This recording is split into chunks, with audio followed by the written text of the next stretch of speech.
Buenas madrugadas, amigos. Soy Concha Seijas.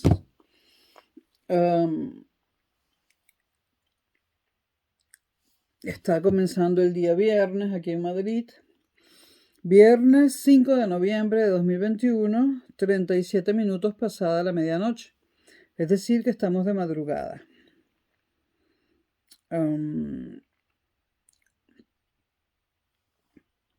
Acabo de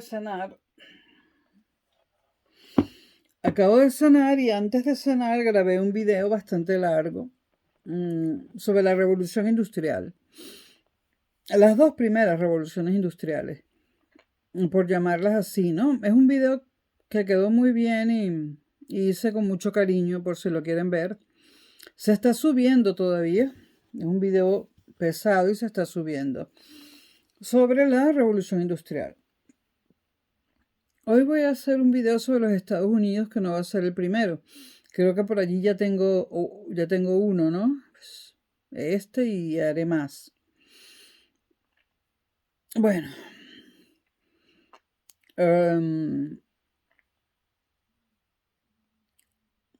No me acuerdo si ya he grabado un video sobre cómo nacieron los Estados Unidos, ¿no? Porque este es un video que trata de explicar las últimas décadas de los Estados Unidos, las últimas 4 o 5 décadas, los últimos 50 años, los últimos 40 años. Pero para eso hay que ir al pasado muchas veces, ¿no? Bueno, Estados Unidos es la primera potencia todavía. No me pongan abajo la China. Estados Unidos, si estoy hablando de los últimos 40, 50, 30 años, todo menos, de ese país. Estados Unidos es la primera potencia militar, económica, de influencia cultural y política del mundo. Nunca antes había habido una potencia tan influyente. Si bien los Estados Unidos no... Estoy hablando de potencias. Los imperios son otra cosa. Si bien los Estados Unidos no llegan a tener la cantidad de territorio que tuvo el mayor de los imperios en la historia de la humanidad, que fue el Imperio Español, si bien no tiene esa cantidad increíble, insólita de territorio que tuvo el Imperio Español, el imperio territorial más grande de la historia y con mucho, si bien los Estados Unidos, repito, no tienen esa cantidad de territorio, pues tienen suficiente territorio para lograr lo que lograron. Ahora, no todos los países con un territorio semejante logran lo que logró los Estados Unidos. Brasil, no sé si tiene más o menos territorio que los Estados Unidos, pero sin duda no ha logrado lo que lograron los Estados Unidos a nivel de influencia mundial y de primera potencia económica, militar, etc., ¿no? Estados Unidos ha sido sin duda en la historia de la humanidad el país que mayor influencia ha tenido en el resto del mundo. Desde toda la historia de la humanidad. Ningún otro país ha tenido tanta influencia en el resto del mundo como los Estados Unidos de Norteamérica. El Imperio Romano sin duda tuvo una influencia enorme y en algún momento fue el imperio más grande que hubo sobre la tierra en territorio, ¿no? Y obviamente el Imperio Romano influyó, y no solamente en su época. Recuerden que el Imperio Romano se divide en 3 etapas. La primera es antes de Cristo, en la cual el Imperio Romano, todavía no el imperio, en el cual lo que existían era una serie de ciudades, una serie de reinos comunicados entre sí por carreteras de tierra Y eso era Roma, o sea, eso era la civilización romana, ¿no? Una serie de reinos a la antigua usanza, no reinos cristianos, estamos hablando de antes de Cristo. Ya habrá videos sobre Roma, que tendrán que ser varios, ¿no? Entonces, la primera etapa de Roma en mayúsculas gigantescas, es Roma como una colección de ciudades, una colección de reinos precristianos, por llamarlos de alguna manera, los estoy llamando reinos por llamarlos de alguna manera, comunicados por carreteras de tierra, por supuesto. En una segunda etapa que comienza también antes de Cristo, Roma pasa a ser una república. La República Romana, la primera vez que se trata de poner en práctica aquello que inventaron los griegos, aquello de la República de Platón, ¿no? Los griegos supuestamente tenían democracia, pero no tiene nada que ver con la democracia moderna. Pero bueno, Roma en su segunda etapa es república, la República Romana, y no está hecha siguiendo las instrucciones, por decirlo así, de la República de Platón.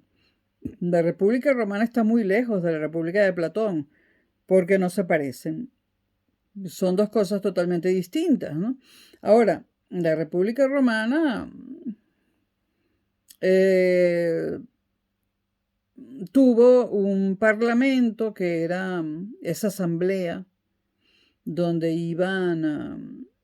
donde se reunían los representantes del pueblo a discutir los asuntos de la vida pública, ¿no? Esa asamblea con esas columnas, ¿no? En cuyos peldaños asesinaron a Julio César. La República Romana era gobernada siempre por dos personas al mismo tiempo. Y estas personas llevaban el nombre de cónsules. En la época de Julio César, él era uno de los cónsules y Marco Aurelio creo que era el otro. Ahora dudo. Bueno. Entonces, era una república gobernada por dos cónsules. Bueno, Julio César es asesinado en los peldaños del Congreso de aquella época, de la Asamblea Romana.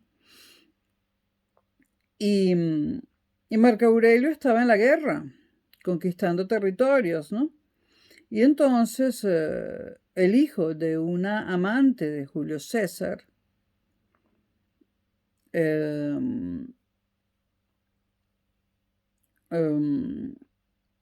Augusto, el hijo de un amante de Julio César, un adolescente llamado Augusto, aprovecha que Marco Aurelio está en la guerra para hacerse con el poder de Roma, tras el asesinato de su protector Julio César. Augusto se hace llamar César Augusto. Desde que existió César Augusto, uno siempre llama al dueño de la cosa, al dueño político de la cosa, sea una nación o sea lo que sea, un César, ¿no? Y Augusto es una palabra que ha pasado a la historia para denominar cosas importantes, ¿no? Pues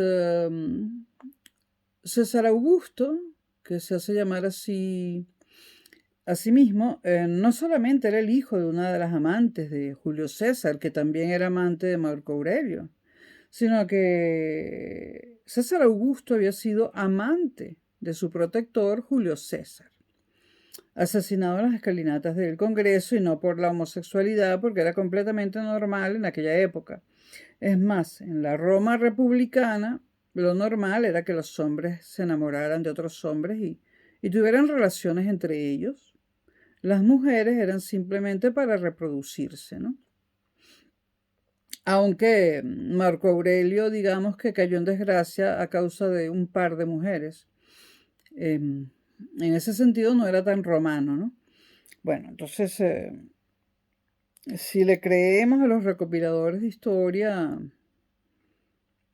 César Augusto, el hijo de una amante, mujer de Julio César, también fue amante de Julio César. El caso es que Julio César es asesinado. Marco Aurelio se encuentra en la guerra, conquistando territorios, y Augusto, rebautizado por él mismo César Augusto, toma el poder de Roma. Cuando regresa Marco Aurelio a Roma, César Augusto no permite que haya violencia y habla con él y dice que bueno, que serán nuevamente dos cónsules, ¿no? César Augusto y Marco Aurelio, ¿no? Pero César Augusto, que al parecer había sido un adolescente flacucho y del que no se tenían muchas esperanzas, resultó ser verdaderamente terrible, ¿no? Entonces César Augusto le puso muchas trampas a Marco Aurelio, ¿no? Y en una de esas Marco Aurelio seguía siendo amante de la que fue al mismo tiempo amante de Julio César, ya fallecido. Y César Augusto, por razones políticas y de poder, obligó a Marco Aurelio a casarse, y Marco Aurelio se quería casar pues con su amante, que había sido amante también de Julio César. Pero César Augusto obliga de alguna forma a Marco Aurelio a casarse con su hermana. Pero Marco Aurelio se casa con la hermana de César Augusto, pero sigue siendo amante de la madre a escondidas, aunque tiene un hijo con la hermana de César Augusto. La hermana de César Augusto estaba enamorada de otra persona, de un guerrero de alto nivel al mando de Marco Aurelio, o de Marco Antonio. Es que no sé si estoy hablando de Marco Aurelio o Marco Antonio. Puedo equivocarme, ¿eh?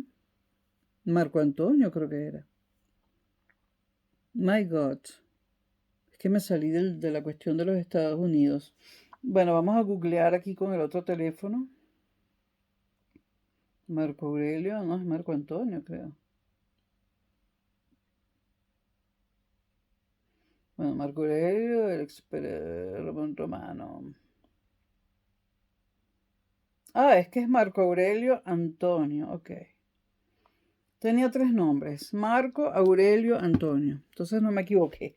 Bueno, Marco Aurelio se casa con la hermana de César Augusto y tienen un hijo.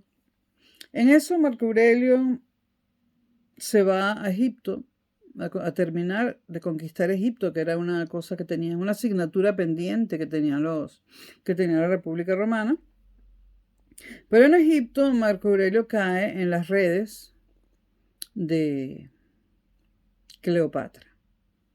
Marco Aurelio, como he dicho, no era muy romano en ese sentido, no amaba a los hombres sino a las mujeres, y Cleopatra hizo con él lo que le dio la gana.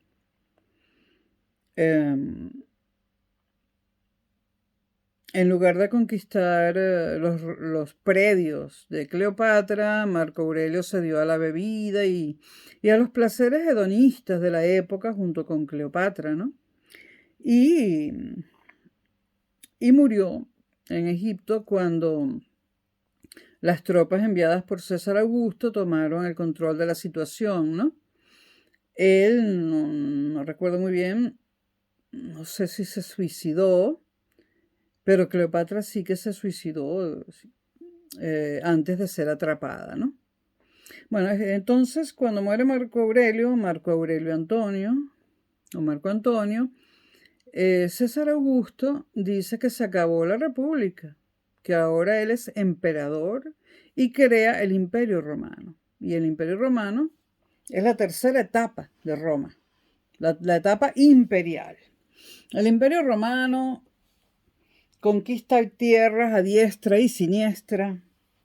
Llega a poseer toda la península ibérica, todo lo que hoy en día es Francia, parte de Alemania, de lo que hoy en día es Alemania, la parte sur de Gran Bretaña, el norte de África. El Imperio Romano fue impresionante. Y luego crean además el Imperio Romano de Oriente. Allá se va Constantino y funda Constantinopla. Luego el Imperio Romano de Oriente pasa a ser gobernado por Adriano, que decide llamar a Constantinopla Adrianópolis, etc. Y bueno, en el siglo V, porque no estamos hablando de Roma en este video, en el siglo V cae ante la arremetida de los pueblos bárbaros el Imperio Romano de Occidente, el que tiene como capital Roma. Pero se mantiene hasta el siglo XV el Imperio Romano de Oriente, conocido también como Imperio Bizantino. El Imperio Bizantino cae en 1453 o 57, no lo recuerdo, cae a manos de los moros, de los musulmanes, aunque mantienen el nombre de Constantinopla. En 1930, si no me equivoco, le cambian el nombre a Constantinopla por Estambul. Bueno, ¿por qué hablé del Imperio Romano? Bueno, porque estamos hablando de Estados Unidos y digamos que hay dos casos que comentar antes de entrar a la gran influencia de los Estados Unidos. El Roma, tanto como reinos separados, tanto como república y tanto como imperio, influyó obviamente en toda la historia de Occidente, ¿no? Y también fuera de Occidente, ¿no? Roma impuso el latín, el derecho romano sigue siendo la base de casi todo el derecho constitucional, de casi todo el derecho occidental actual, ¿no? El primer parlamento de verdad, fue, el primer congreso, asamblea fue en Roma. La arquitectura e ingeniería romanas son espectaculares, ¿no? Y hay vestigios por toda Europa que lo demuestran, ¿no? Sin embargo, Roma cayó. ¿Por qué cae Roma? Bueno, porque se fragmentó el poder y porque era un territorio demasiado grande para mantenerlo bajo un solo poder. Era lógico que cayese. Entonces ese fue, digamos, el primer imperio impresionante que hubo sobre la tierra, ¿no? Se decía que todos los caminos conducían a Roma, todos los caminos conducen a Roma. Roma era la Meca, Roma era... Bueno, siglos después, siglos después, sí, en el siglo XVI, bueno, en el siglo XV, España se tropieza con lo que hoy conocemos como América, ¿no? En el siglo XVI, España comienza a conquistar y colonizar América y construye el imperio territorial más grande que hubo sobre el planeta Tierra. España llega a ser dueña de toda la península ibérica menos Portugal, dueña de Nápoles, dueña de Cerdeña, dueña de de la mitad inferior de lo que hoy en día es Bélgica, dueña de las Filipinas y dueña de América desde lo que era México antes de que Estados Unidos le robaran su territorio hasta la Tierra del Fuego, ¿no? Exceptuando Brasil. Estados Unidos le quitó posteriormente muchísimo territorio a México. Sí, a México. Entonces España, repitamos, era, según Felipe II, aquel imperio donde nunca se ponía el sol. Si no era de día en la península, era de día en América o era de día en Filipinas. Pero la península, las Canarias, las Baleares, Nápoles, la mitad de lo que hoy en día es Bélgica, Cerdeña, que hoy en día es de Francia, las Filipinas y América, la mayor parte del continente americano, exceptuando Brasil y lo que hoy en día es Estados Unidos, no todo. La mitad de Estados Unidos fue parte del Imperio Español, la mitad del actual Estados Unidos o más. Y a Canadá sí, en Canadá sí no había propiedades españolas, pero quién sabe si había algo, ¿no? Fue el imperio más grande en territorio sobre la tierra. Influyó, bueno, ya dijimos que el Imperio Romano influyó en Occidente y en el mundo entero y sigue influyendo. ¿Influyó el Imperio Español? Por supuesto. Las dos cosas en las que más influyó e influye, que no se pueden borrar, las dos cosas en las que más influyó el Imperio Español y que son una realidad y no las podemos cambiar nunca, suponiendo que no haya No vamos a pasar al plano de la ciencia ficción. Las dos cosas más importantes que hizo España en cuanto a acumular poder, además del territorio, fue expandir el idioma español que estaban haciendo, y en este video no hablaremos de eso, por toda América. Toda la América española hablaba el idioma de la península ibérica, incluyendo Canarias, Baleares, etc. La lengua española, de hablarse solamente en la mayor parte de la península ibérica, pasa a hablarse en un territorio gigantesco. Y todavía se habla. Y se hablará. Luego la religión católica. El cristianismo en su versión católica, pues consigue una cantidad impresionante de feligreses debido a la cristianización que hace España en América. Esos dos logros de imponer tu lengua e imponer tu religión son los que se consideran generalmente la victoria de un pueblo sobre otro. Si tú conquistas un pueblo y le impones tu lengua y tu religión, y la de ese pueblo, su lengua y su religión desaparecen y ni vestigios quedan o casi no quedan vestigios, es que has ganado, ¿no? Entonces impuso la religión, impuso el idioma, impuso, en cierta forma, la estructura político-territorial, la literatura, etcétera, ¿no? Para España, América era una extensión de España, entonces, por ejemplo, donde hoy están Colombia y Ecuador y Bolivia, eso era Nueva Granada, ya que aquí ya que aquí en la península hay una Granada. Bueno, Venezuela era una simple capitanía general porque Venezuela tenía pocos indios y poca relevancia, ¿no? México era, digamos, la joya de la corona, ¿no? Para España, era lo máximo, ¿no? Pues lo llamó nada menos y nada más que Nueva España, ¿no? Y bueno, está Nueva Granada, Nueva España, y por allí hay otra, se me olvida. Bueno, el Virreinato del Perú, bueno, estuvo el Virreinato del Perú, el Virreinato de la Nueva Granada, Nueva España y hay más. Hay una Nueva Andalucía. ¿Dónde estaba Nueva Andalucía? Bueno, lo buscan en Google. Bueno, entonces, hemos visto dos imperios. ¿Por qué los llamamos imperios, el romano y el español? Porque conquistaron territorio y lo ocuparon.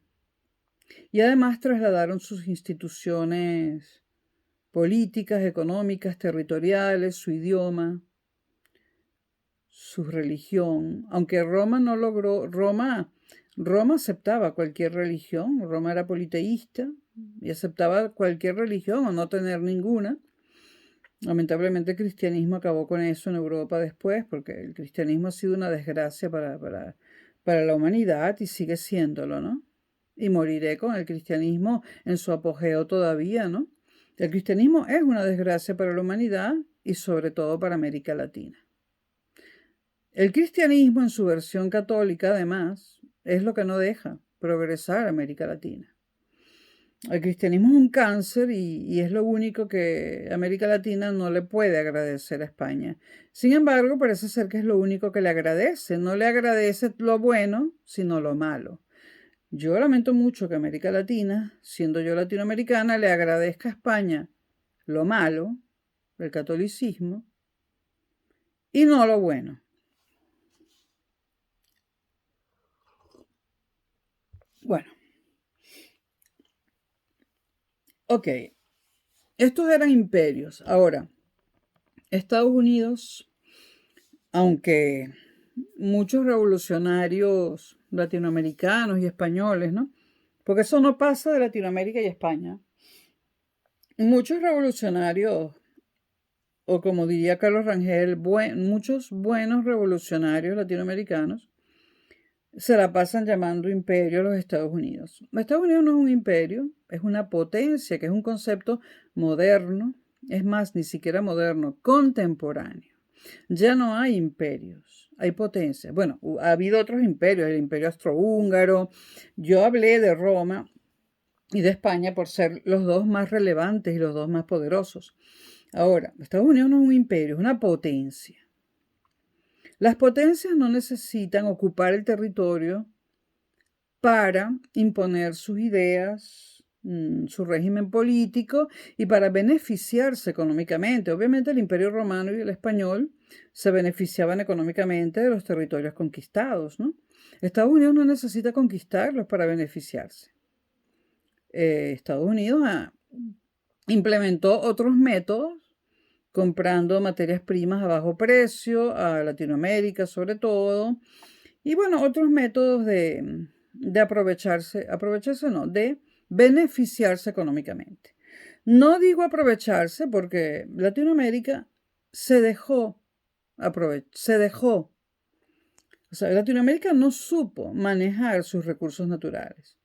Los vendió a precio de nada, a precio de pollo flaco, de gallina vieja. Pudo haberlo hecho de otra manera. Latinoamérica nadie le obligó.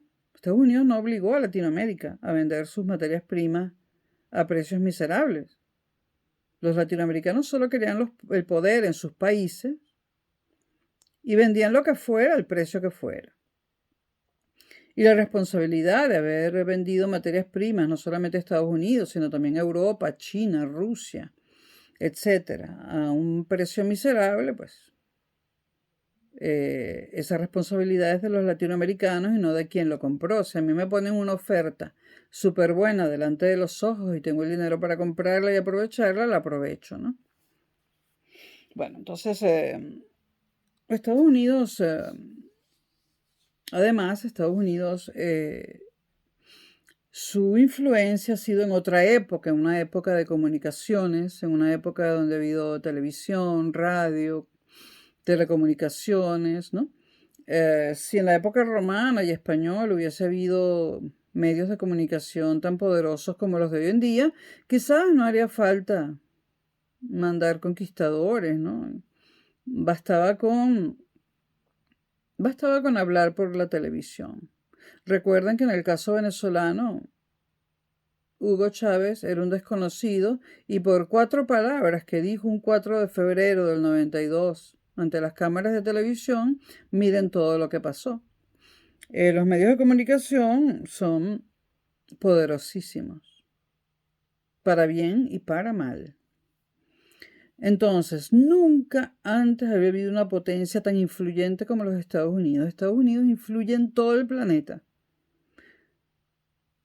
Influye en todo el planeta y América Latina es suya, por decirlo así, de su área de influencia natural. En Estados Unidos hay cosas que son muy singulares. Por ejemplo, los Estados Unidos nacen como con una idea de predestinación. Son la primera república independiente en nacer en toda la historia del mundo, en toda la historia de la humanidad. Entonces los Estados Unidos nacen como con esa... Los norteamericanos obtienen la independencia y la nación nace con esa idea de predestinación, o sea, algo que tiene que ver con el destino, ¿no? Con esa idea de nosotros nos hemos liberado y hemos constituido una nación porque estamos destinados a un fin superior. Estamos destinados por la historia a cosas grandes, ¿no?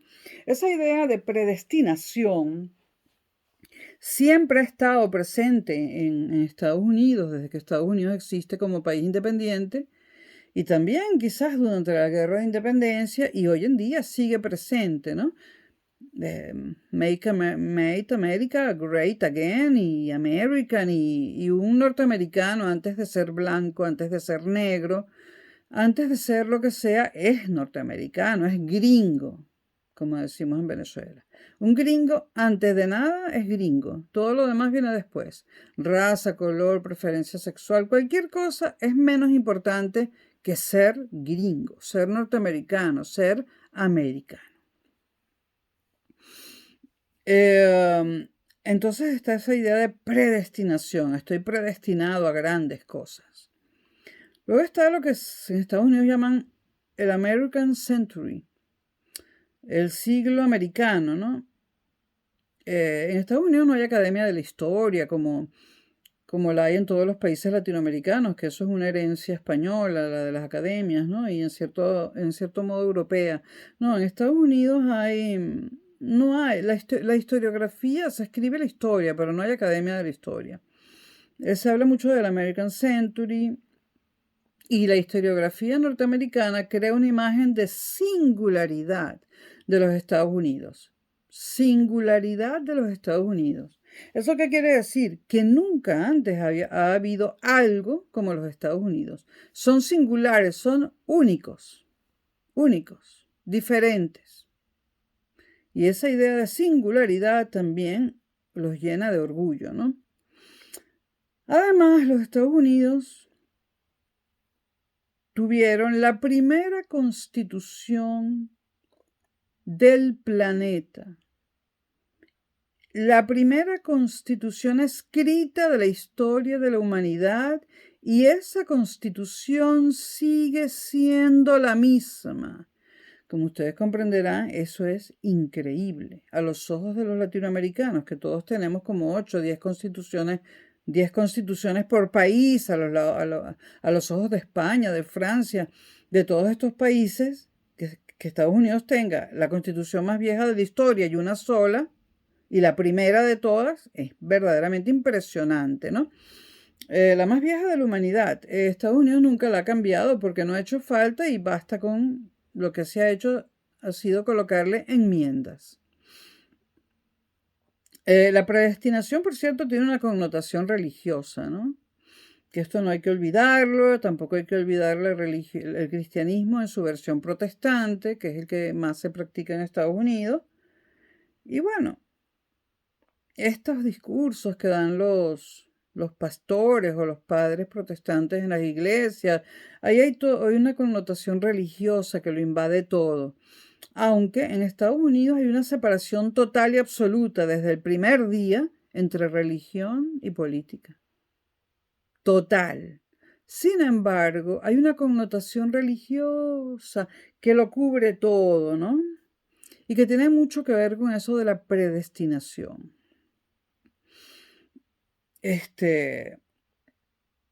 Los pioneros, los padres fundadores, también dieron pie a que se instaurara esta idea de la predestinación. En Estados Unidos no está mal vista la pluralidad religiosa, ¿no? Se aceptan todo tipo de religiones, pero lo que sí está mal visto en Estados Unidos es el agnosticismo, y yo soy agnóstica. El agnosticismo, si quieren un video sobre el agnosticismo, se los grabo. Yo supongo que todo el mundo sabe lo que es. El agnosticismo está muy mal visto en Estados Unidos. Y el ateísmo, peor. En Estados Unidos uno no puede andar por allí diciendo que es agnóstico o ateo. Eso está muy mal visto, eso es gravísimo. A pesar de que hay una diferencia entre política y religión que no se tocan, que están totalmente separadas, hay un manto, una connotación religiosa que lo cubre todo y que hace que el agnosticismo o el ateísmo, que es peor aún para ellos, se vea muy, pero muy mal. Espero que no les esté haciendo ruido el calefactor ¿no? Que lo acabo de encender. Bueno, ya dije que hay una separación entre Estado y religión, pero hay un manto religioso que lo cubre todo, ¿no? Y la religión está presente en todas partes. No solamente en la Biblia, en cada habitación de hotel norteamericano, ¿no? Sino en todas partes. Por cierto, yo cuando me alojo en un hotel norteamericano, lo primero que hago es meter la Biblia en la gaveta, en el cajón, como decimos en Venezuela. El cajón se dice en España, la gaveta en Venezuela. Yo agarro la Biblia y rápidamente la meto en la gaveta, no la quiero ver. Hay gente que se la lleva, yo simplemente no la quiero ver. Llevármela menos. Luego en Estados Unidos está eso que en inglés llamamos, que tengo frío, el state building. State Building. Es otro de los conceptos bajo los cuales nacen los Estados Unidos. Repitamos, predestinación, American Century, una constitución escrita, connotación religiosa, y el State Building, que es la construcción del Estado norteamericano. El State Building se refiere sobre todo a la construcción económica del Estado norteamericano, la construcción de la economía norteamericana, porque Estados Unidos nace como una economía, más que como un país con connotaciones políticas o ideológicas. De ahí el triunfo que ha tenido económicamente, a diferencia de Latinoamérica, porque Latinoamérica sí que surge como un ente político, más no económico. Estados Unidos creo que es el único país del mundo que surge alrededor de la economía y no de la política. Es más, la guerra de independencia de los Estados Unidos comienza porque Gran Bretaña le sube los impuestos a los americanos, a los norteamericanos, o a los ingleses del otro lado del océano. Estados Unidos es un país donde los impuestos son sagrados. Si tú no pagas impuestos, eres casi que un malhechor. Si no trabajas ni pagas impuestos, eres un malhechor, porque estás viviendo de lo que otros trabajan. Pagar impuestos en Estados Unidos es una religión. Hay un dicho en Estados Unidos que dice, si no hay impuestos, no hay representación. Es decir, si hay un grupo que no paga impuestos, pues no tiene representación ni en el Senado ni en la Cámara de Representantes. O por lo menos, eso es lo que quisieran la mayoría de los norteamericanos. El que no paga impuestos no puede tener representación política, porque no está contribuyendo al bienestar de la nación. Está viviendo de los demás. Porque si no estuviese viviendo de los demás, estaría muerto, ¿no? Entonces, si existe y no paga impuestos y está vivo, pues estará viviendo de los impuestos ajenos. Para pagar impuestos en Estados Unidos implica ser ciudadano. Esto es muy particular en los Estados Unidos. Estamos hablando de un país muy singular y muy particular. Pagar impuestos en Estados Unidos implica ser ciudadano. Y cuanto más impuestos pagues, más ciudadano eres. Esto no es necesariamente malo, ¿no? Como anécdota podemos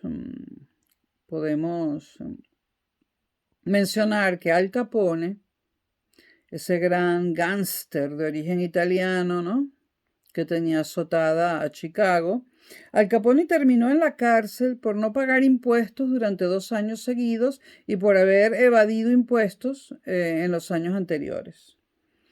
Debía impuestos estatales e impuestos generales. O sea, Al Capone no va preso por los crímenes que cometió, por la gente que mató. No, él va preso porque no pagó impuestos, porque engañó a la hacienda pública, porque durante los 2 últimos años no había pagado impuestos y en los años anteriores había pagado menos impuestos de los que tenía que pagar.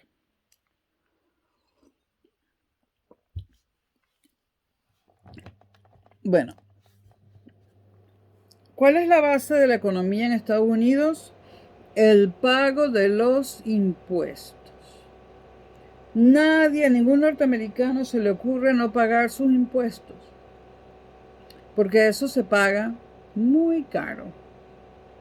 Cárcel incluida, por supuesto.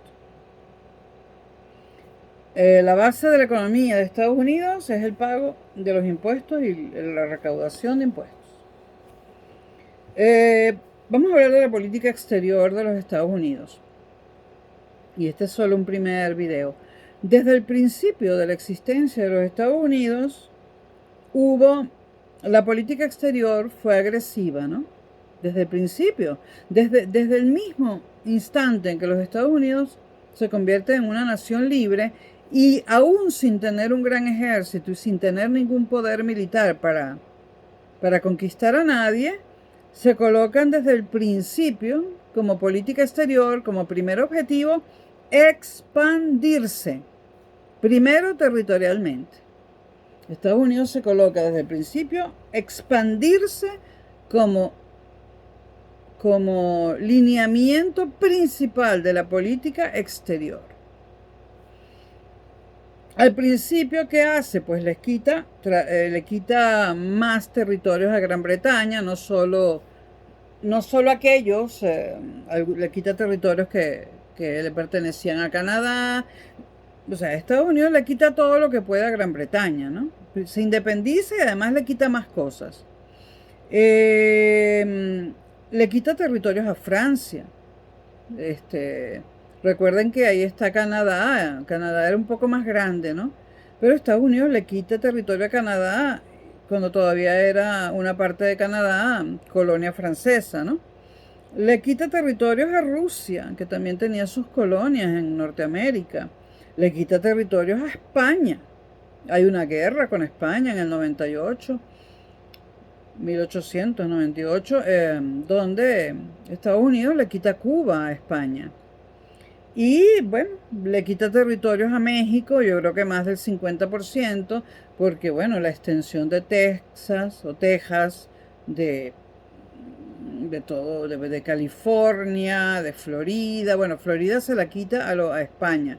Florida se la quita a España, Texas, California, todo eso se lo quita a México. Bueno, Estados Unidos lo que le quita a México es más de medio país. Y si a eso le sumamos lo que le quita a España una vez que... Lo que le quita a España, que todavía España tenía de colonias, es decir, Florida y esto, pues... y por último, Estados Unidos se expande hacia el oeste y le quita el territorio a todas las tribus aborígenes, ¿no?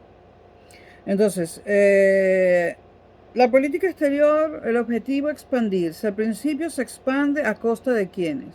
De Gran Bretaña, de Francia, de Rusia, de España, de México.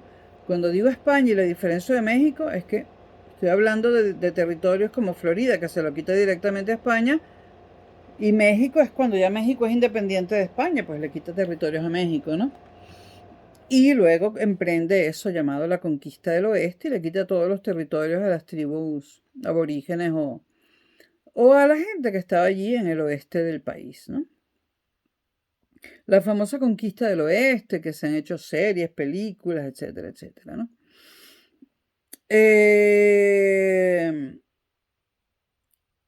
Y Estados Unidos, en un momento dado, dice, esto no lo dijo Monroe, pero pasó a la historia como la doctrina Monroe. La doctrina Monroe es muy conocida, pero no me acuerdo quién dijo esta frase de América para los americanos. En eso consiste la doctrina Monroe. ¿Y qué quiere decir? Quiere decir que América, toda América, desde Alaska a la Tierra del Fuego, es decir, incluyendo Latinoamérica, incluyendo Canadá, o sea, América para los americanos. La doctrina Monroe lo que quiere decir con eso es que todo lo que pase en América solo puede estar influido por los Estados Unidos. Es decir, todo lo que pase en Latinoamérica solamente puede estar influido por los Estados Unidos, por nadie más. Ni por Europa, ni por la China, ni por la India, ni por Rusia, solo por los Estados Unidos. Lo mismo han intentado hacer hacia arriba, hacia Canadá. Alaska la compraron, Alaska es un territorio comprado y pagado. Entonces, América para los americanos no quiere decir Norteamérica para los americanos, ni Estados Unidos para los americanos, no, América toda para los americanos. Y yo soy el que influye en toda América, nadie más. Quedó claro, ¿no? La doctrina Monroe. Ahora, ¿es esto malo? Bueno, para ellos no. Evidentemente el que puede conquistar, conquista. Si Venezuela hubiese podido conquistar, conquistaría, ¿no? Ni siquiera pudo formar la bendita Gran Colombia, lo perdió todo. La gesta de Bolívar fue un total fracaso, porque independizarse de España era muy fácil. España estaba en guerra con Francia. Es más, Francia tenía España ocupada. Y España tenía problemas militares con Gran Bretaña. y con otras partes de Europa. Tenía guerra por todos lados. Las tropas españolas eran insuficientes, eran 4 gatos. Tropas realistas de 10 personas contra tropas libertadoras de 2.000 personas, bueno, una guerra totalmente desigual, que además no fue una guerra de independencia, fue una guerra civil entre españoles, entre los españoles de la península y los españoles de América. Entre los españoles de la península y los criollos, que era como llamaban a los españoles americanos. Bueno, Estados Unidos, doctrina Monroe, solo yo influyo. Institucionalidad. Las instituciones son importantísimas para los Estados Unidos. No hay país donde sean más importantes. Todos los cargos públicos deben ser electos por el pueblo. Es una de las normas de los Estados Unidos, porque eso le da al cargo público o al que lo detenta legitimidad. Por eso estos países donde las elecciones son fraude, las hacen de todas formas, aunque sean un fraude, porque saben que a Estados Unidos le han dado siempre legitimidad a sus elecciones, tanto a nivel nacional como a nivel estatal, porque es un país federal. Entonces hacen marionetas, hacen simulacros de elecciones en Cuba, en Venezuela, en Nicaragua, y para tú de contar en todos los países africanos. Y en una forma absurda de querer parecerse a los Estados Unidos. O una forma absurda de querer legitimar el poder, ¿no? Porque el poder de Daniel Ortega no está legitimado y todo el mundo sabe que Daniel Ortega está allí, que es un dictador, y se sabe de Maduro y se sabe de todos los dictadorzuelos africanos, ¿no? Pero ellos siguen haciendo sus elecciones, igual que Cuba, ¿no? Bueno, el state building, la construcción del Estado. La política, dejemos de lado un momento la economía, y la política también es importante. Los Estados Unidos deciden que hay que hacer elecciones periódicas a todos los niveles, ya dije, a nivel central, a nivel estatal, para que los cargos públicos tengan siempre legitimidad. Estados Unidos, le duela al que le duela, es la democracia más vieja del mundo. La democracia más vieja del mundo, el primer lugar donde hubo sufragio universal, aunque, ojo, había esclavos y ellos no podían votar, pero es la democracia más vieja del mundo. No es Gran Bretaña la democracia más vieja del mundo, porque fue una democracia insuficiente durante mucho tiempo, ¿no? Esto ya daría para otro video, ¿no? Sobre por qué Estados Unidos y no Gran Bretaña es la democracia más vieja del mundo. En todo caso, Gran Bretaña es la segunda democracia más vieja del mundo y es una monarquía parlamentaria, ¿no? Pero eso no tiene que ver, eso no impide que sea democracia. Creo que lo dije en el video de la Revolución Industrial, lo digo, el requisito para que un país sea democrático son las elecciones, el sufragio universal. Y España lo tiene, aunque sea una monarquía parlamentaria, Inglaterra también, bueno, Reino Unido también y otros países que son monarquías parlamentarias en Europa también. Bueno, la democracia, seguimos, más vieja del mundo es los Estados Unidos y está en el Nuevo Mundo. Y la segunda democracia más vieja del mundo es la inglesa o la del Reino Unido. Bueno, una aclaratoria por si acaso. El Reino Unido son la isla grande, que es Gran Bretaña, más la mitad de la isla pequeña, o sea, la mitad de arriba, que es Irlanda del Norte, ¿no? Y Gran Bretaña se divide en 3 pedazos, un pedazo grande que es Inglaterra y 2 más pequeños que son Gales y Escocia. Cuando hablamos de Reino Unido, que es lo que hay ahora, siglo XXI y finales del XX, cuando hablamos de Reino Unido, estamos hablando de 4 reinos unidos. Inglaterra, Escocia, Gales e Irlanda del Norte a la fuerza, ¿no? Y además hay una sola reina, que es la de Inglaterra, ¿no? Aunque el príncipe de heredero siempre es el príncipe de no, el príncipe heredero siempre es el príncipe de Gales. Bueno, no voy a entrar en ese tema ahora. Y tendría que hacer algunas averiguaciones puntuales. Bueno.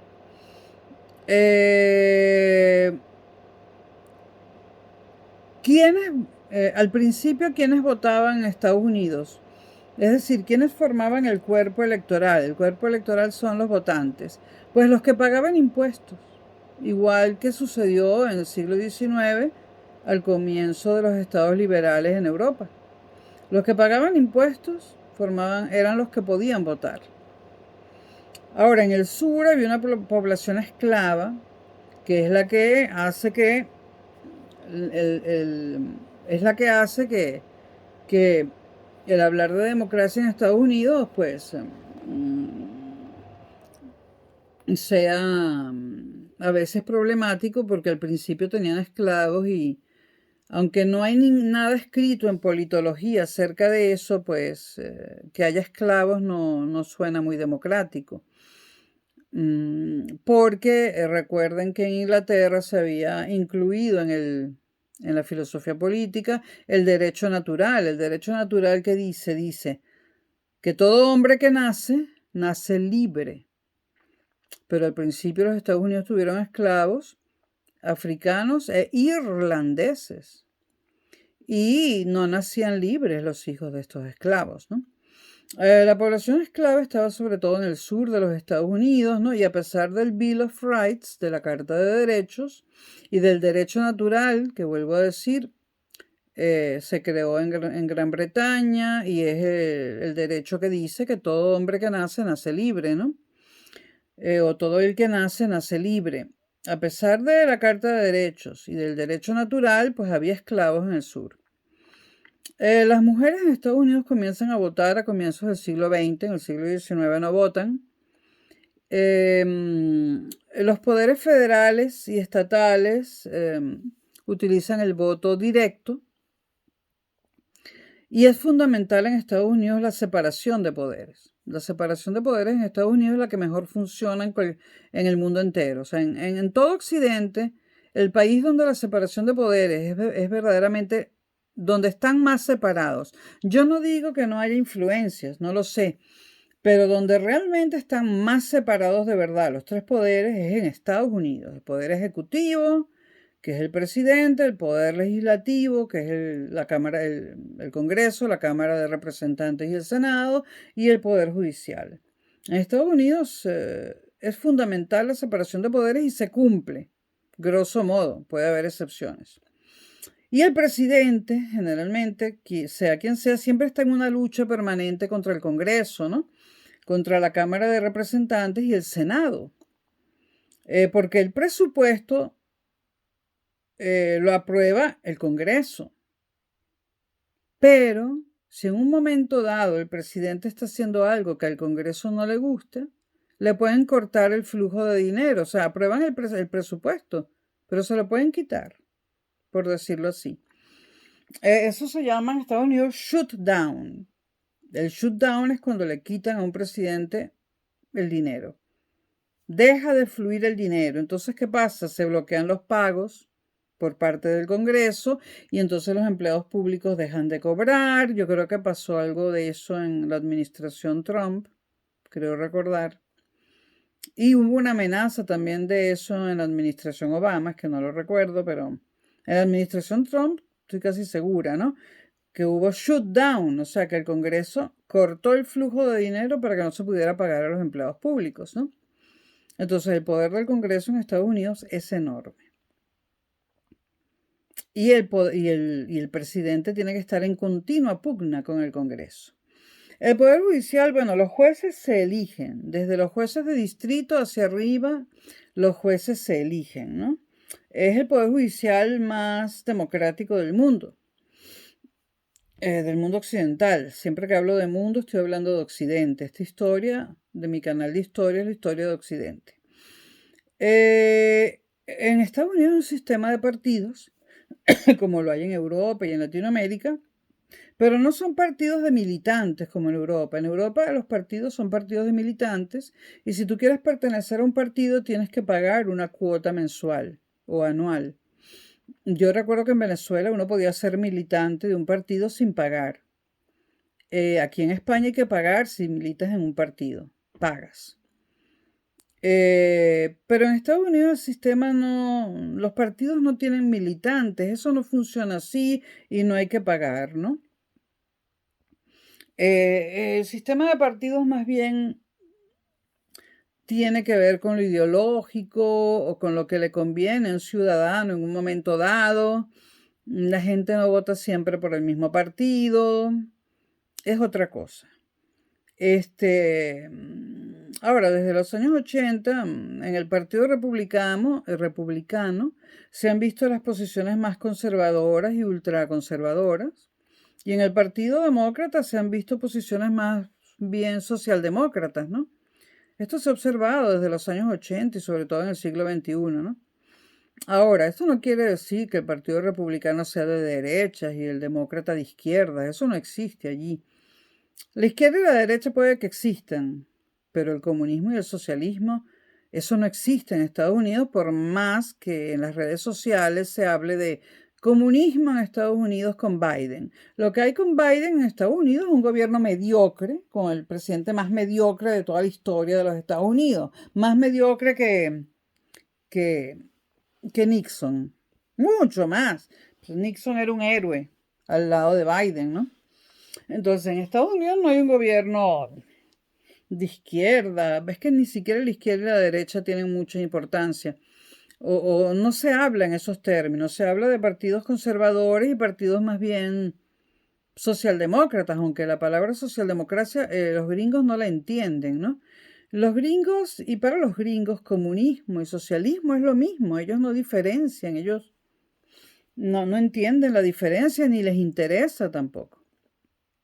Entonces, lo que se puede decir es que hay un partido que es más conservador y otro que es más socialdemócrata. Uno que da menos ayudas sociales, que es el republicano, y otro que da más ayudas sociales, ¿no? Ahora, y esto lo digo yo ya sin acudir a la bibliografía ni nada, ¿no?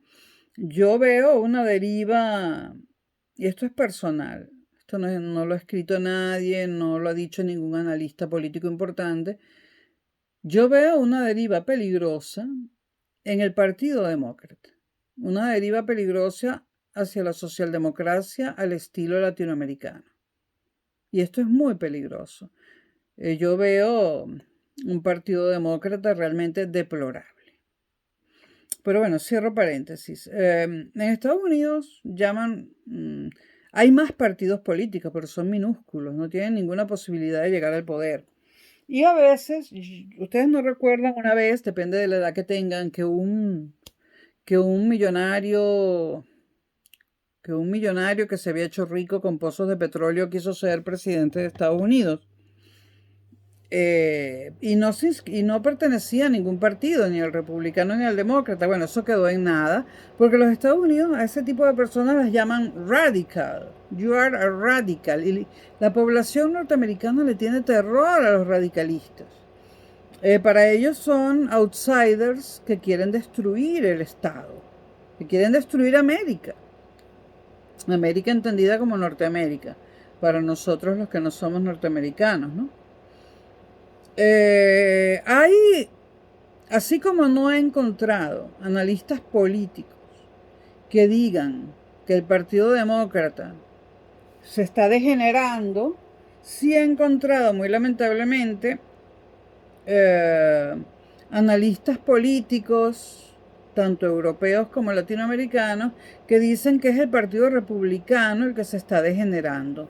Yo lo veo al revés. Lo dejo allí para la discusión y los comentarios. ¿Cuál es el modelo de Estado norteamericano? Pues es un Estado federal compuesto de estados. Cada estado tiene su propia policía, recauda sus propios impuestos, pero hay impuestos estatales y hay impuestos a nivel federal. Hay crímenes a nivel federal y a nivel estatal. Hay una cosa que hay delitos que en un estado son un delito y en el otro no. El FBI se ocupa de los delitos a nivel nacional, de esos delitos que son delitos en cualquier estado, ¿no? No importa cuál sea. De hecho, Federal Bureau of Investigation, FBI, y los poderes locales policíacos se ocupan de los delitos estatales. Es un estado federal fracturado. Fracturado porque los estados tienen mucho poder, son bastante independientes, ¿no? Y hay un gran peso de los estados, tanto político como económico, etcétera, cultural también. En Estados Unidos hay un montón de periódicos. Es un país inmenso, grandísimo, pero casi todos son periódicos locales, donde solo se comentan las noticias locales, porque a los estadounidenses no les interesa lo que pasa en el mundo, lo que les interesa es lo que pasa en Estados Unidos y lo que tiene que ver con ellos y su día a día, ¿no? Pero sin embargo hay 4 o 5 periódicos que podríamos considerar mundiales o que le dan por lo menos 4 o 5 páginas a las noticias internacionales, ¿no? El más importante de ellos posiblemente sea el New York Times. A los norteamericanos, repito, no les importa la política internacional, les importa solamente la política nacional. De hecho, hay una gran abstención en las elecciones. Mucha gente no vota, un porcentaje enorme no vota, porque no les interesa es cómo pagar los impuestos, cómo van a pagar su casa, les interesa cómo están ahorrando para la universidad de sus hijos. Ellos no se preocupan por el mundo exterior. Bueno, hay un dicho que no recuerdo quién lo dijo. Si quieren, googlean. A mí me lo dijo un amigo que es historiador, y él tampoco recuerda quién lo dijo, pero alguien lo dijo. Hay un dicho que dice: Dios ha creado las guerras para enseñar geografía a los norteamericanos. Dios ha creado las guerras para enseñar geografía a los norteamericanos. Bueno, esto es muy cínico, ¿no? Porque Estados Unidos vive creando guerras, ¿no? Y bueno, como a ellos no les interesa el mundo, o sea, no les interesa nada que no sean los Estados Unidos, ni siquiera conocen el globo terráqueo ni el mapa del mundo, solo el mapa de los Estados Unidos. Entonces los gringos, bueno, los presidentes y los secretarios de Estado y el Pentágono han tenido que inventar las guerras para que sepan por lo menos dónde está Irak, Irán, Siria, Libia, si es que lo saben, ¿no? Yo me acuerdo, estando yo en Nueva York alojada en el apartamento de unos amigos, una mañana salgo del edificio y había un negro alto que era el conserje, ¿no? Y entonces él me dice, bueno, él me saluda y me dice: "Where are you from?" ¿De dónde es usted? Y yo le digo: "Venezuela." Entonces el negro se queda así. Me dice: "What?" Y yo, bueno, antes del chavismo, a lo mejor ahora la conocen, ¿no?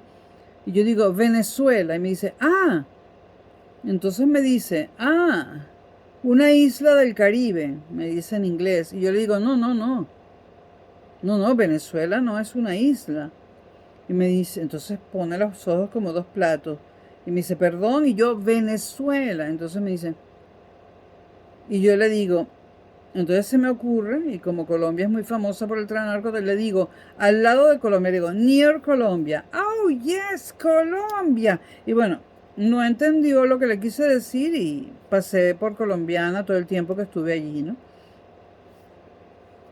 Él me veía: "Colombia, Colombia." Y yo, bueno, ¿qué puedo hacer, no? Pero es que no les interesa tampoco.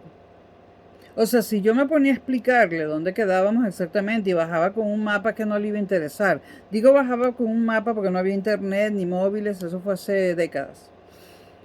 Dios ha creado las guerras para enseñar geografía a los norteamericanos. Bueno, desde el principio Estados Unidos se sentía capaz de hacer la guerra con cualquier país, aunque no podía. La hubiera perdido si comienza a hacer guerras recién fundado. La primera vez que Estados Unidos lucha contra una potencia exterior, o sea, contra un país distinto al suyo propio, Es en el 98 y lucha contra España, ¿no? 1898. La guerra eh, contra España por la posesión de Cuba. Claro que esa potencia exterior llamada España en 1898 era una potencia mermada, había perdido toda la América continental, había perdido Nápoles, bueno, quedaba poco no quedaba casi nada del Imperio Español, pero se aferraban, o sea, España se aferró a Cuba porque era lo único que le quedaba en América y Estados Unidos realmente, Estados Unidos ganó la guerra y se la quitó. Entonces ustedes me preguntarán, o sea que Cuba fue un estado de los Estados Unidos. No, Estados Unidos siempre ha sido muy sutil, bueno, ni tanto con esas cosas. Estados Unidos le gana a España la guerra de Cuba, España pierde Cuba y Estados Unidos llama a Cuba, convierte a Cuba en un protectorado de los Estados Unidos. Por eso si ustedes van a La Habana, y ven la Universidad de La Habana o lo que queda de ella, ¿no? Porque está sin mantenimiento. Ustedes ven unas escalinatas y un busto del y una réplica del pensador, ¿no? Del pensador de Rodin. Pero no es una réplica del pensador de Rodin, es una réplica mal hecha por los cubanos o mal hecha por los Estados Unidos, ¿no? ¿Por qué la Universidad de La Habana tiene una escalinata así y una réplica del Pensador? Porque es una copia en miniatura de la Universidad de Columbia. Recuerden que la Universidad de Columbia, para los que no han ido, vayan, que tiene una biblioteca antigua, antiquísima, muy bella. Bueno, la Universidad de Columbia tiene esos escalones. Yo en mi Facebook tenía unas fotos donde yo estaba sentada allí. Es más, yo conozco ambas, por supuesto, la Universidad de Columbia y también conozco lo que queda de la Universidad de La Habana. Entonces, la primera vez que fui a Cuba, me quedé como loca parada, porque yo andaba caminando por La Habana y me quedé parada y digo, coño, Columbia, porque veo la escalinata, veo la réplica del Pensador, ¿no? Después le pregunté a alguien y me dijeron, es que esto fue protectorado gringo, como decimos nosotros los venezolanos, gringos.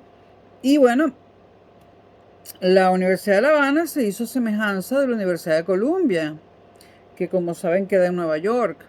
Y el Capitolio, el antiguo Congreso de Cuba, es una réplica del Capitolio de Washington. Y así, este, yo no conocí el Hilton de La Habana, ya lo conocí como Habana Libre, pero sí se le veía el sesgo norteamericano, ¿no? Entonces, Estados Unidos, Cuba fue protectorado norteamericano. Y Norteamérica hacía unas elecciones ahí en Cuba y ponía de candidatos a hombres, a políticos que eran pro-norteamericanos. Ese fue el caso de Batista. Batista era un político pro-norteamericano que ganó 2 veces las elecciones en Cuba. Entonces, ¿era Cuba libre cuando Fidel Castro llegó a La Habana bajando de la sierra? No, Cuba nunca fue libre. Cuba fue libre, es más, sí fue libre, o sea, como país, quiero decir. Cuando Fidel Castro y los barbudos entran en La Habana, al mismo tiempo que el Che Guevara entra en Santiago de Cuba, y 3 días antes ya Batista huía en avión. No recuerdo si hizo escala en Estados Unidos, pero él se exiló en Francia, en París. Cuando ya Batista huía, que huyó varios días antes, ¿no? Es más, nunca opuso resistencia a la guerrilla. Batista se quería ir, por eso no opuso resistencia militar a la guerrilla. Esa guerrilla de la Sierra Maestra no tuvo ningún tipo o sea, esa guerrilla de la Sierra Maestra, eso es un cuento chino. Ahí no hubo ningún tipo de oposición militar, ahí no hubo guerras. Nada de nada, Batista no hizo nada. Batista solamente le preguntaba a sus generales, ¿cuánto falta para que lleguen los barbudos a La Habana? 2 meses, bueno, ok, todavía nos podemos quedar. Bueno, y cuando faltaba una semana, pues se fue con sus principales ministros y ya, agarró un avión y se fue. Entonces, cuando Fidel entra en La Habana, al mismo tiempo que el Che entra en Santiago de Cuba, sí es verdad que el Che libera Cuba, sí es verdad que Fidel libera Cuba, porque Cuba en ese momento, cuando Fidel toma el poder, deja de ser un protectorado norteamericano, aunque al principio Estados Unidos lo trató como trataba a Batista. Estados Unidos pensó que podía manejar a Fidel Castro y que Cuba siguiera siendo un protectorado, ¿no? Un par de años después, porque la ilusión duró como hasta el 61, ¿no? Del 59, desde el año 59 al 61, no se sabía qué era Cuba. Ni el mismo Fidel lo sabía. El Che Guevara sí que era comunista, pero Fidel todavía no lo era, ¿no? Fidel todavía no sabía qué hacer entre el 59 y el 61. No sabía qué tipo de política, de ideología implementar. Y Estados Unidos apostaba a que siguiera siendo Cuba un protectorado norteamericano. Pero la Unión Soviética mandó a sus emisores, ¿cómo se llama? La Unión Soviética envió a Cuba a sus consejeros o llamó por teléfono a La Habana. Y bueno, Fidel Castro tomó la decisión, creo que fue en el año 61, de dejar de ser protectorado norteamericano y convertirse en la República de Cuba. Entonces sí es cierto que Fidel Castro liberó a Cuba. La liberó del dominio norteamericano. Cuba nunca había sido libre. Primero fue tierra de gracia, o sea, tierra de aborígenes. Primero fue colonia española y luego fue colonia norteamericana. Cuando Fidel toma el poder y en el 61 se deshace del protectorado, Cuba es por fin independiente. República de Cuba. Ahora, que sea independiente bajo una dictadura comunista o bajo un totalitarismo comunista, eso no le quita lo de independiente. Lo que podemos decir es que se convirtió en una república independiente con un gobierno totalitario comunista que todavía hoy en día continúa a pesar de la muerte de Fidel. Pero Cuba sí fue liberada de una potencia ajena por Fidel Castro. Aunque se hubiese ido Batista. Si no hay nadie en el Palacio de Gobierno y llegas tú y te sientas y nadie te saca y tú eres cubano y mandas a la porra a los Estados Unidos, pues liberaste a Cuba. Durante algunos años, al principio de la Revolución Cubana, mucha gente tenía grandes esperanzas. Por ejemplo, las tías de mi madre vivían en Cuba. Pero las esperanzas... Y bueno, el Che Guevara fue una vez a Venezuela porque Venezuela también cayó en la trampa de creer que eso iba a ser una democracia, ¿no? Y el Che Guevara fue a Caracas y mi madre fue a verlo. Ella siempre me lo contaba. El Che Guevara fue a Caracas y lo pasearon por la Avenida Libertador antes de existir la parte de abajo, en una caravana, en un carro descubierto, en un coche descubierto, ¿no? Y saludaba a todo el mundo y estaba mi mamá en primera fila aplaudiendo al Che Guevara. Para mi mamá el Che Guevara era un héroe que había liberado Cuba junto con Fidel. Hasta que Fidel se volvió comunista. A las tías de mi madre y a sus maridos le fueron despojadas sus tierras azucareras, le fueron confiscados sus hijos para ser criados por el Estado cubano, y en ese momento mi madre pasó a odiar a Fidel Castro hasta el día que mi madre se murió.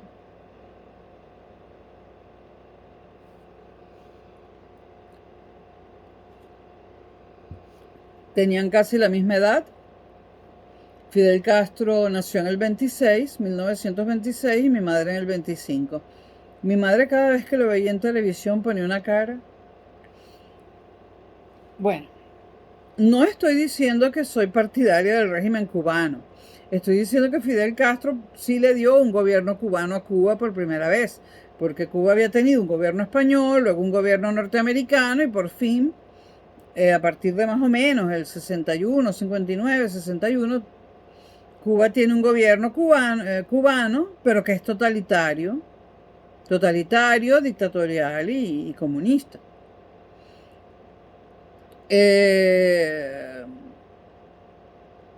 Estados Unidos, sigamos con Estados Unidos. Bueno, estábamos hablando de la Primera Guerra contra una potencia extranjera, pero una potencia extranjera de la que no quedaba nada. De España no quedaba nada cuando la Guerra de Cuba. Es más, a la Guerra de Cuba se dice que enviaron inclusive hombres lisiados porque no tenían ejército ya. Pero bueno, fue su primera guerra contra una potencia, contra otro país, que todavía se consideraba potencia a pesar de que no quedaba nada de él.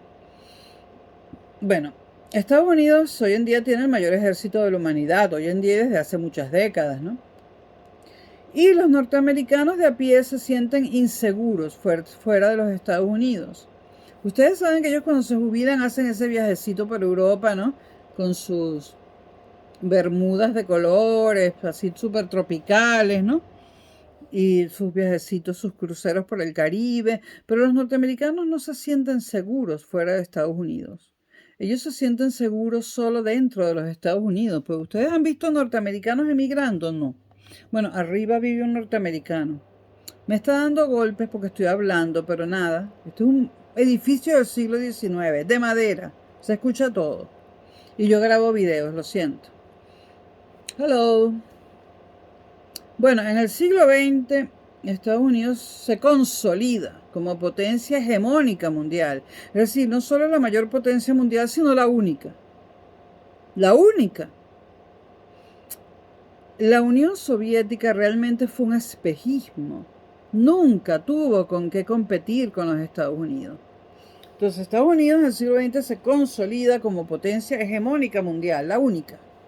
Y la más poderosa, pero la única. Durante el primer tercio del siglo XX, Estados Unidos se reacomoda, hay un gran crecimiento económico, pero luego viene la crisis del año 29 y todo eso. Pero estalla la Segunda Guerra Mundial, que fue una oportunidad para los Estados Unidos.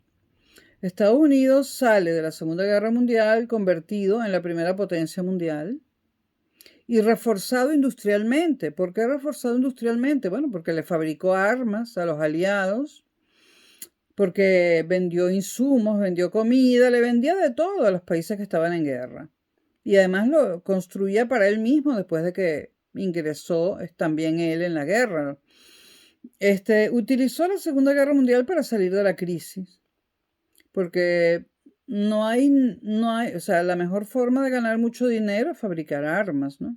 Y si además de eso tienes que alimentar a todos los europeos que están en la guerra, pues con semejante ritmo de producción sales de cualquier crisis, ¿no? Como dije antes, la Unión Soviética, y lo sabemos hoy en día mucho más que en aquella época, porque yo nací en la Guerra Fría, la Unión Soviética nunca fue un verdadero oponente. Ahora, cuando la Unión Soviética cae por su propio peso, que ya creo que hablé de eso en algún otro video, cuando la Unión Soviética cae por su propio peso en 1989, Estados Unidos pasa de superpotencia a hiperpotencia. Ya no hay nada que la pueda contrarrestar. En 1989 Estados Unidos se convierte en la hiperpotencia. Nada la puede contrarrestar. Para que la China llegue a ser primera potencia mundial, wait, que falta y que la cosa no es tan sencilla. Claro que Estados Unidos no está tan bien como estaba en 1989, pero... Entonces, después del 11 de septiembre de 2001, del ataque terrorista contra las Torres Gemelas, la Casa Blanca, el avión que nunca llegó y el Pentágono, después del 11S, Estados Unidos se empantanó en lo que alguna vez se llamó Mesopotamia, me refiero a Libia y Siria. En Siria sigue empantanado, se empantanó en Irak, en Afganistán de nuevo por segunda o tercera vez, y además tuvo un muy mal manejo económico que llevó a la crisis del año 2006, 2007, 2008, con la caída de Lehman Brothers. Entonces, después del 11S, Estados Unidos le ha ido mal. Le ha ido mal en la guerra, a pesar de que acabó con Gaddafi. En Siria la situación no se resuelve. Y Yasser el señor bueno, ahora no me acuerdo el nombre, sigue vivo. Entonces, en Siria la situación no se resuelve. Eso lleva años. Hace unos meses, los norteamericanos tuvieron que salir corriendo de Afganistán. Tuvieron que huir de Kabul porque los talibanes tomaron Kabul. Unos tipos mal vestidos, peludos, con unas barbas, unos tipos zarrapastrosos, bueno, llegan a Kabul y el ejército norteamericano huye. Entonces Estados Unidos, después del 11S, triunfó en Libia. Bueno, acabó con Gaddafi. Libia está hecho un desastre, dividida en tres partes y cada parte dominada por un caudillo diferente. Y las Naciones Unidas, como de costumbre, tratando de colocar un gobierno normal en Libia, ¿no? O sea, las Naciones Unidas son una basura. Lo de Siria, que iba a ser una guerra corta, bueno, tiene pinta de llegar a ser más larga y cruenta que Vietnam y Corea juntas. Lo de Siria no se acaba nunca. Y de Afganistán acaban de salir corriendo, literalmente, en un avión de carga, colgada la gente del tren de aterrizaje. Ya sé que eran afganos los que se colgaron del tren de aterrizaje, pero qué retirada tan vergonzosa, ¿no? El único triunfo fue en Pakistán, cuando supuestamente mataron a Bin Laden. Bin Laden, un personaje que nunca vimos, que no sabemos. Vimos unas fotos, pero lo vimos hablando, pero realmente nunca sabremos qué fue eso, ¿no? Entonces, a Estados Unidos después del 11S, en cuanto a guerras, le ha ido fatal. Y después, en cuanto a economía, fatal, la quiebra de Lehman Brothers, que causó una crisis que se extendió por todo el planeta. Después del 11S, Estados Unidos ha perdido poder económico, ha perdido poder político, pero ojo, sigue siendo la primera potencia, sigue siendo la hiperpotencia y sigue siendo la potencia hegemónica. Ojo, ojo, no cuenten los pollos antes de nacer. Y más vale malo conocido que bueno por conocer. Como ya lo dije, bueno, vamos a analizar algunos gobiernos de Estados Unidos y para que se entienda bien la cosa, tenemos que comenzar con el gobierno de Ronald Reagan, lo que se ha dado por llamar el nuevo conservadurismo. Porque Ronald Reagan devuelve a Estados Unidos a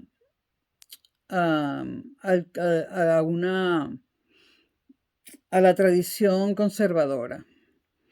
Los gobiernos de Ronald Reagan entre 1981 y 88 son gobiernos conservadores.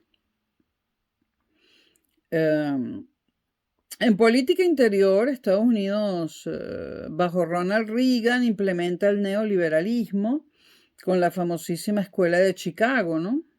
Los Chicago Boys, que fueron copiados por por Pinochet, copiados por Pinochet y sí lograron los Chicago Boys chilenos, lograron dinamizar y rescatar la economía chilena. Y los Chicago Boys de Chicago, los norteamericanos, también lograron reanimar la economía norteamericana. Luego, los Chicago Boys venezolanos, los IESA Boys, de los cuales formé parte, pues me parece que no nos dejaron reactivar la economía ni hacer nada de nada, ¿no? Pero bueno, eso es historia, ¿no? Por lo menos estuve allí. Formo parte residual de los protagonistas fracasados de la cosa, ¿no? Un fracaso que no le convenía a Venezuela. El fracaso de los Yesa Boys y el fracaso del segundo gobierno de Pérez es la actual Venezuela. Eso es lo que ustedes consiguieron mandándonos a la mierda. Como ya me siento vengada, y no es mal que por bien no venga, bueno. Podríamos decir, bueno, el eslogan de los Estados Unidos tiene varios eslogans que no son oficiales, pero que se podría decir este es el eslogan de Estados Unidos, ¿no? Uno de ellos es menos Estado, más pueblo. Entonces, en lugar de decir menos Estado, menos gasto público, menos ayudas, ellos lo dicen por el lado positivo, menos Estado, más pueblo. Y esto de menos Estado, más pueblo lo supo utilizar muy bien Ronald Reagan, que era un gran comunicador, por algo fue actor, ¿no? Otro de los eslogans de los Estados Unidos es libertad, libertad, libertad. La de ellos, ¿no? Este eslogan de la libertad se lo ha copiado, y es que esto en España no hay. En España, desde que Isabel Díaz Ayuso es presidenta de la Comunidad de Madrid, solo hablamos de ella, no existe nadie más. No existe Pedro Sánchez, no existe la oposición a Pedro Sánchez, no existe nadie, no existe el Coleta, solo existe Isabel Díaz Ayuso. Porque todo el tiempo dice: yo vengo a traer la libertad a Madrid. Libertad, libertad, libertad. De hecho, estuvo de visita en Nueva York y a Isabel Díaz Ayuso, presidenta de la Comunidad de Madrid, es del PP, yo no voté por ella, le preguntaron: ¿qué opina usted de lo que dice López Obrador, el presidente de México, que dice que España le tiene que pedir perdón a México? Entonces Isabel Díaz Ayuso, que está muy bien entrenada y no estudió en Estados Unidos, pero está muy bien entrenada, dijo: yo le digo a los mexicanos que España lo que hizo durante la colonización fue llevar la libertad a México. Lo de ella es libertad, libertad, libertad. Y qué cosa que me he encontrado otra vez con mi ex. Entonces, cada vez que hablamos de Ayuso, decimos ya, libertad, y se encontró de nuevo con el ex, ¿no? Porque aparentemente no se quiere encontrar con un ex que, según ella, cada vez que habla se lo encuentra en todas partes, ¿no? Bueno, menos Estado, más pueblo fue un concepto. No quiero decir que Ronald Reagan le decía a los gringos menos Estado, más pueblo, no. Utilizó, digamos, ese lineamiento para comunicar sus ideas, y fue exitoso porque era un buen comunicador, ¿no? Lo de la libertad también lo utilizó Ronald Reagan, pero no es el primer presidente norteamericano que lo utiliza, se ha utilizado siempre, ¿no? Él sí fue el primero que usó a los Chicago Boys, el primer neoliberal del nuevo liberalismo. Y además Ronald Reagan siempre decía: Estados Unidos está perdiendo la Guerra Fría, o insinuaba que la estaba perdiendo, aunque sabía muy bien que no la estaba perdiendo, pero el ogro, ¿cómo es que se dice? El ogro del comunismo, o sea, ¿cómo es que uno dice? Bueno, Ronald Reagan supo utilizar el miedo al comunismo que siempre han tenido los norteamericanos, ¿no? En su beneficio, ¿no? Insinuando que Estados Unidos estaba perdiendo la Guerra Fría frente a la Unión Soviética, cuando él sabía que eso no era así. Bueno, menos Estado, más pueblo. ¿Qué fue lo que hizo en política interior en la práctica de Ronald Reagan? Pues redujo los impuestos, cosa que le gusta mucho a los norteamericanos, que le redujan los impuestos, y esto implicó una reducción enorme del gasto público, ¿no? Y una reducción enorme de la burocracia y recortes de inversión. ¿Qué implica una disminución del gasto público? Pues menos ayudas sociales, menos becas, menos puestos de trabajo, porque redujo la burocracia, ¿no? Y bueno, menos Estado. Esto es el costo de reducir los impuestos, ¿no? Siempre la reducción de impuestos viene acompañada por una disminución del gasto público. Al mismo tiempo hizo un relanzamiento de la economía, que en Estados Unidos siempre es privada, que es como realmente funciona, lo cual produjo una disminución del paro, es decir, del desempleo, y una disminución de la inflación. Las políticas económicas de Ronald Reagan fueron muy exitosas, y hay que decirlo, fueron muy, pero muy exitosas. Relanzó la economía, disminuyó notablemente el desempleo y disminuyó la inflación. Pero también disminuyeron las políticas sociales, las ayudas. Aumentó la marginación, porque si ayudas menos a los vagos y a los mendigos y a la gente pobre, pues aumenta la marginación, ¿no? Y aumentaron también las rentas de las personas porque les quedaba les quedaba más de su sueldo porque habían bajado los impuestos. Dio un giro conservador a la vida judicial. Controlar el Tribunal Supremo y las más altas magistraturas de los estados fue una de sus obsesiones, ¿no? Aumentó la deuda externa, cosa que si no es buena, y aumentó el déficit en la balanza de pagos durante las administraciones Reagan.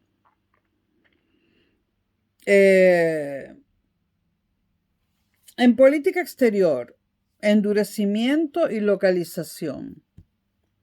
Estados Unidos por fin implementa el famoso escudo antimisiles, ¿no?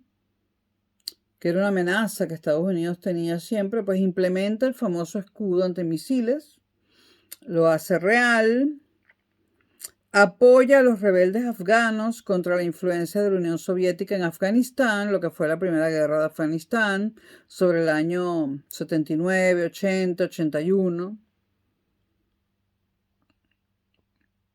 Sobre todo 81. Eso fue un error a mediano y largo plazo. Apoyar a los rebeldes afganos contra la influencia de la Unión Soviética, hoy en día sabemos que fue un error enorme. Si Estados Unidos no hubiese hecho esa primera guerra de Afganistán, que ya había una guerra de los afganos contra los rusos, ¿no? O contra la Unión Soviética. Pero si Estados Unidos no se mete allí, hace 30 años y pico, pues posiblemente, no, hace 40 años, ¿no?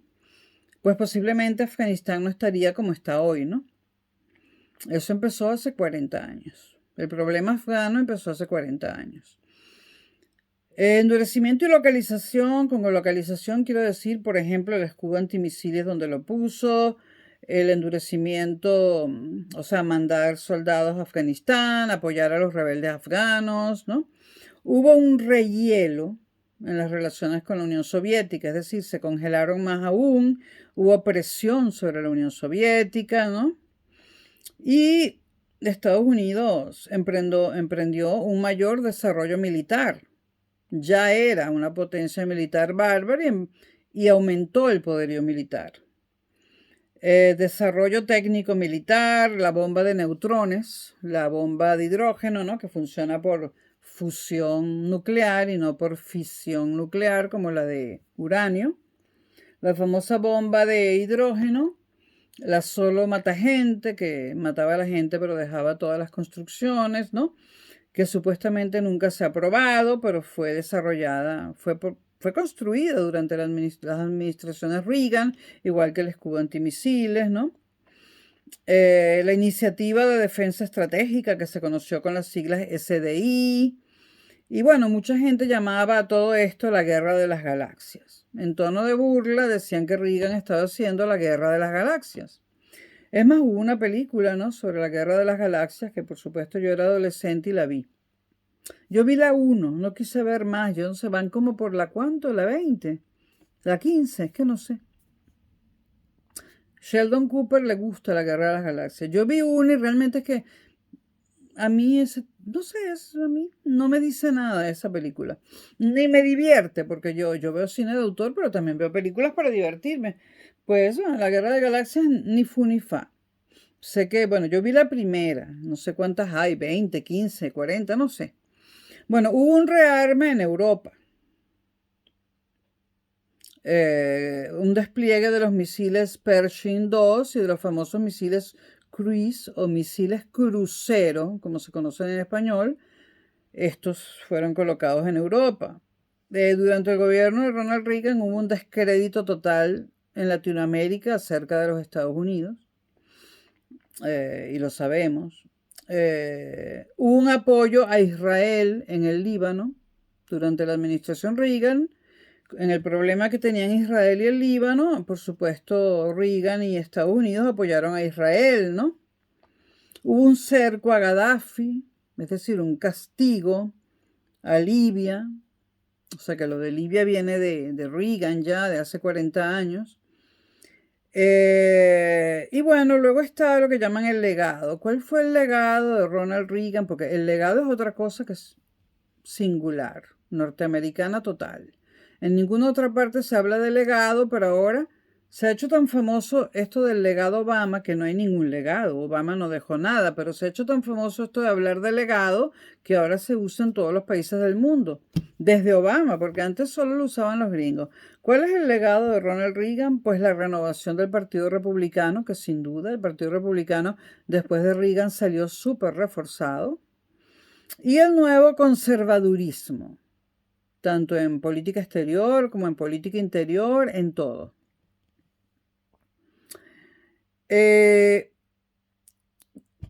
También hubo otros factores que apoyaron a Ronald Reagan en este nuevo conservadurismo, que fueron las iglesias protestantes y estos movimientos evangélicos, ¿no? Apoyaron mucho a Ronald Reagan y a ese nuevo conservadurismo a través de las radios y televisiones que propiedad de los protestantes y de los evangélicos en Estados Unidos.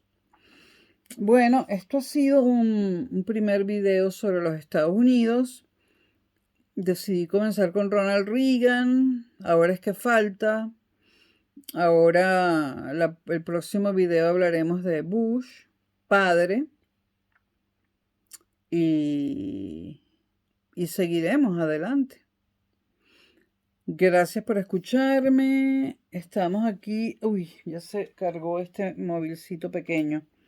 Estamos a las 2 de la mañana y 13 minutos del viernes 5 de noviembre. 2 de la mañana y 13 minutos. El viernes 5 de noviembre. Perdón. Wait. Bueno, señores, les habló Concha Seijas. Espero les haya gustado el video. Vean mi video de la Revolución Industrial, que lo hice con un cariño bárbaro. No sé qué hago a esta hora grabando videos, tengo miles de cosas que hacer, pero realmente me gusta hacer esta labor de difusión, digamos, del conocimiento. Y a veces me da por la filosofía, a veces por la historia, a veces por la técnica, pero es que me gustaría hacer videos de matemáticas, pero se me complica el asunto a nivel técnico y a nivel financiero y de tiempo, ¿no? Porque editar y todas estas cosas toma mucho tiempo. Bueno, buenas madrugadas España, buenas noches Venezuela, saludos Europa, mundo entero, nos vemos próximamente. Bye bye.